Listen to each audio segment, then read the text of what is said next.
যার নাম হচ্ছে জান্নাত। জান্নাতের এখনও বিয়ে শাদী হয় নাই, কারণ অভাবে সংসার। জান্নাতের বাবা ছিল, বাবা তার বাজারে মাছ ব্যবসা ছিল, কিন্তু ভালোই ইনকাম হতো। কিন্তু হঠাৎ করে তার বাবা স্ট্রোক করে মারা যায়। তো তার সেই মুহূর্তে তাদের ফ্যামিলিটা অনেক কষ্টে চলে যায়, কারণ তার বাবাই ছিল একমাত্র উপার্জন ব্যক্তি। তো জান্নাতের মা আছে, মা কোনো কাজকাম করতে পারে না, অসুস্থ থাকে। তো জান্নাতের ছোট একটা ভাই আছে। তো জান্নাত এখন বাধ্য হয়ে সেলাইয়ের কাজ করে, সেলাইয়ের কাজ করে যা ইনকাম করে তা দিয়ে সংসার চলে।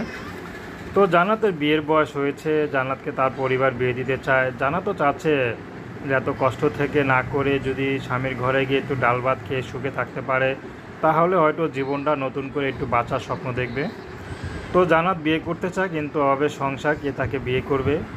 তার মাঝে মধ্যে জান্নাত কান্নাও করে, যদি তার বাবা থাকতো তাহলে হয়তো এই পরিস্থিতিতে এসে দাঁড়াতে হতো না।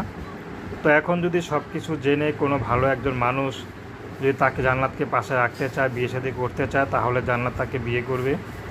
সেই মানুষটি যেমনই হোক, যদি তার ঘর সংসারও থাকে, তবুও যদি তাকে বিয়ে করতে চায়, তাকে একটু